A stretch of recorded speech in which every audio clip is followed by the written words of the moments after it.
Hello बच्चों, कैसे हैं आप सभी। उम्मीद करती हूँ आप सभी ठीक ही होंगे। आज हम अज्ञे द्वारा रचित उनका निबंध मैं क्यों लिखता हूँ पढ़ेंगे। अज्ञे का पूरा नाम सच्चिदानंद हीरानंद वात्स्यायन था। लेखन की दुनिया में इन्हें अज्ञे नाम से जाना जाता है। इनका जन्म सन 1911 में उत्तर प्रदेश के देवरिया जिले के कसिया कुशीनगर इलाके में हुआ। इनकी प्रारंभिक शिक्षा जम्मू कश्मीर में हुई और बीएससी इन्होंने लाहौर से किए। अज्ञे ने क्रांतिकारी आंदोलन में भी भाग लिया, जिस कारण इन्हें जेल भी जाना पड़ा। आजादी के बाद की हिंदी कविता पर अज्ञे का व्यापक प्रभाव रहा है। कविता के अलावा इन्होंने कहानी, उपन्यास, यात्रा वृत्तांत, निबंध, आलोचना आदि अनेक विधाओं में लेखन किया है। 1987 में इनकी मृत्यु हो गई। अज्ञे ने अपने इस लेख में लेखन के कुछ कारणों को व्यक्त किया है कि एक लेखक आखिर क्यों लिखता है। लेखक कहते हैं कि मैं क्यों लिखता हूँ, ये प्रश्न जितना सरल दिखाई देता है उतना नहीं है, क्योंकि प्रश्न का उत्तर लेखक के व्यक्तिगत जीवन के स्तरों से जुड़ा हुआ है। व्यक्तिगत जीवन के स्तरों की अगर हम बात करें तो बहुत से ऐसे पहलू हो सकते हैं लेखक के जीवन में जिनकी वजह से वह लिखता है। लेखक के अनुसार वह स्वयं को जानने के लिए भी लिखते हैं। लेखन कार्य हर लेखक की एक पहचान है, जिसके द्वारा वह स्वयं को पहचान पाते हैं। लिखकर ही एक लेखक अपनी आंतरिक विवशता से मुक्ति पाता है। एक लेखक के मन में क्या चल रहा है, वह क्या बताना चाहता है, यह सब वह अपनी लेखन शैली से ही स्पष्ट करता है। कुछ लोग भीतरी विवशता या बाहरी दबाव के कारण भी लिखते हैं, जैसे संपादकों के, प्रकाशकों के आग्रह से या फिर आर्थिक मजबूरी के कारण। कुछ लोग बाहरी दबाव के बिना लिख नहीं पाते हैं। इसी दबाव के सहारे उनके भीतर की विवशता स्पष्ट होती है। लेकिन अज्ञे कहते हैं कि उन्हें इस सहारे की जरूरत नहीं पड़ती, वह स्वयं ही अपनी इच्छा से ही लिखते हैं।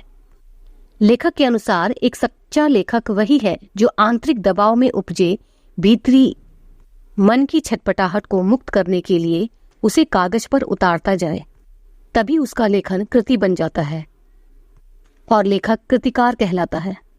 एक सच्चा लेखक धन या यश की कामना से नहीं लिखता।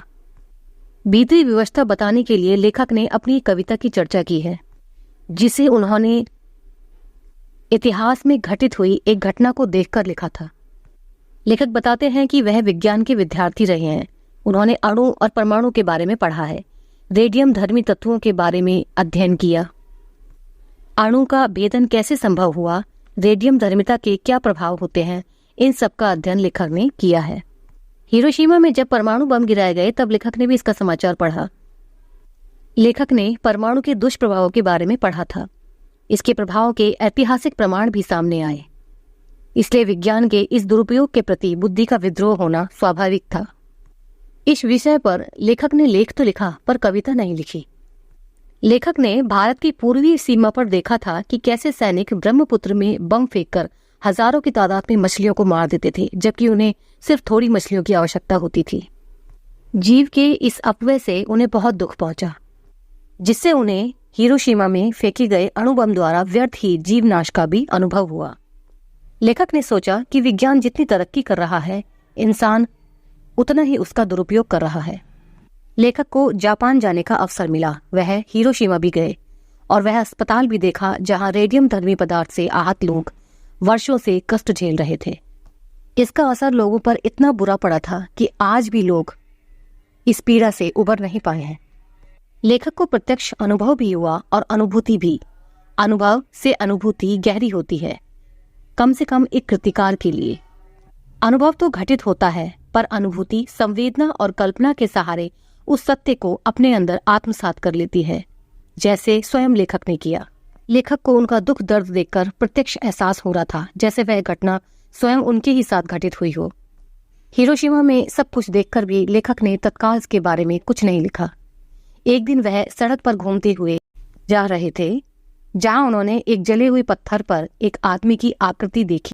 लेखक ने सोचा कि रेडियोधर्मी पदार्थ ने आदमी को तो भाप बनाकर उड़ा दिया होगा, केवल पत्थर पर उसकी आकृति ही रह गई। इस संपूर्ण घटना का प्रत्यक्ष प्रमाण उस पत्थर पर दिख रहा था, जैसे पूरी घटना पत्थर पर ही लिखी गई हो। पत्थर पर छपी उस छाया को देखकर लेखक अवाक और निशब्द रह गए, मानो वह हिरोशिमा के विस्फोट के स्वयं साक्षी बन गए हों। यहीं से लेखक को रचना करने की विवशता जागृत हुई। फिर उन्होंने भारत लौटकर रेलगाड़ी में बैठे बैठे ही हिरोशिमा पर एक कविता लिख डाली। ये कविता लेखक की अनुभूति से उत्पन्न हुआ एक सच है। तो बच्चों, वीडियो यहीं खत्म होती है। मिलते हैं नेक्स्ट वीडियो में। बाय।